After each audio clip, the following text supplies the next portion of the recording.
तर त्यातले विचार तर त्याच्यापैकी दुर्लक्षित झालेले झाडांचे विचार, गवताबद्दलचे विचार, झुडपांबद्दलचे विचार ते फार महत्त्वाचे आहेत. तर मला वाटते समजा ज्ञानेश्वरांनी सांगितलेलं, तुकाराम महाराजांनी सांगितलेलं, शिवाजी महाराजांनी सांगितलेले विचार पर्यावरणाबद्दल, निसर्गाचे, झाडांबद्दलचे ते आपण पुढे घेऊन जाण्याचा प्रयत्न करतो आहे.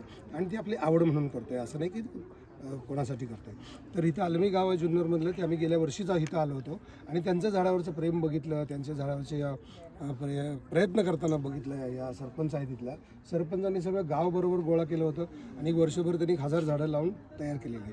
म्हणून म्हटलं की सह्याद्री हा सगळा आपला सह्याद्री आहे आणि छत्रपतीचा सह्याद्री आहे, आपल्या महाराष्ट्राचा सह्याद्री. सह्याद्रीच्या झाडांमुळं स्वराज्य जास्त मिळालं होतं. सैन्य कमी होते, मावळे कमी होते आणि हजारो सैन्यांना त्यांनी आज आपण ऐकणार आहोत. प्रशांत देशमुख आपल्याला सांगणार होतो उबरखिंडीची फौज कसे हे केली. तर मुद्दा असा आहे की झाडांमुळं, झाडंसुद्धा एक मावळेच होते. तर ते झाडं आपली डोंगरच्या डोंगर उघडे बोडके झालेत, हे डोंगर सगळे भरलेले होते आधी. तर आपण त्याच्या दृष्टीने प्रयत्न करतो आहे. तर छत्रपती शिवाजी महाराज सह्याद्री देवराई इथं 14 एकरमध्ये सुरू होते. 1000 झाडं झाली, 10,000पर्यंत झाडं लावणार आहोत. त्यात किमान 200 प्रकारचे प्रजाती झाल्या पाहिजेत असा विचार आहे. आणि हा जो काही कमान आहे, ही कमान अशी आहे की आपण गेल्यानंतर 200 वर्षांनी सुद्धा इथल्या एकाही झाडाला कोणी हात लावला तर अख्खा महाराष्ट्र पेटून उठला पाहिजे.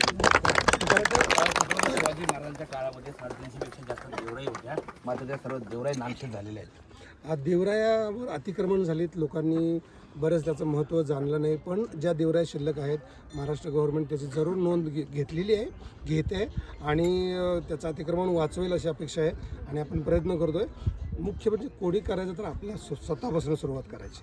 आपण जर स्वतःपासून सुरुवात केली, प्रत्येकानं आपल्या आयुष्या इतकी, आपल्या जगण्या इतकी, त्याचं जितकं वय आहे त्याने प्रत्येकाने झाडं लावली तरी बस आहे. खरं तर राज्याचं राजकारण पाहिलं तर राज्यामध्ये कुठेतरी धार्मिक रंग दिला जातोय. MIMचे नेते म्हणत आहेत की आम्ही महाराष्ट्र हिरवा करू, तर भाजपचे नेते म्हणत आहेत महाराष्ट्र भगवा आहे, आम्ही भगवाच करू. राज्यामध्ये कुठेतरी धार्मिकतेचा रंग देत असताना तुम्ही निसर्गाच्या माध्यमातून, वृक्षारोपणाच्या माध्यमातून महाराष्ट्र हिरवा करायला निघलेत. राजकारण्यांना काय संदेश द्याल?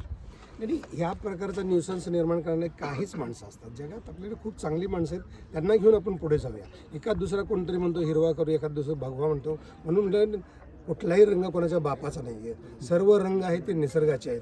हिरवा निसर्गाचा आहे, भगवा निसर्गाचा आहे, निळा निसर्गाचा आहे, पांढरा निसर्गाचा आहे. सगळे रंग निसर्गाचे आहेत आणि मुख्य म्हणजे सूर्य सगळ्यात मोठा आहे. खरं तर रंग कोणाच्या बापाचे नाही, हे सर्व रंग जे आहेत हे सर्व रंग निसर्गाचे आहेत आणि सर्वांचा सर्वात महत्त्वाचा हा सूर्य आहे. त्यामुळं जास्तीत जास्त वृक्षारोपण करावं आणि त्यासाठी देवराया उभारण्यासाठी या ठिकाणी अभिनेते सयाजी शिंदे यांनी पुढाकार घेतला असून छत्रपती शिवाजी महाराज देवराई या जो उपक्रम आहे ते राज्यभर राबवणार आहेत. आणि त्या उपक्रमाची सुरुवात आज छत्रपती शिवाजी महाराजांचं जन्मस्थळ असणाऱ्या जुन्नर तालुक्यातून आंबले गावातून झालेली आहे. सचिन तोडकर, न्यूज 18 मराठी.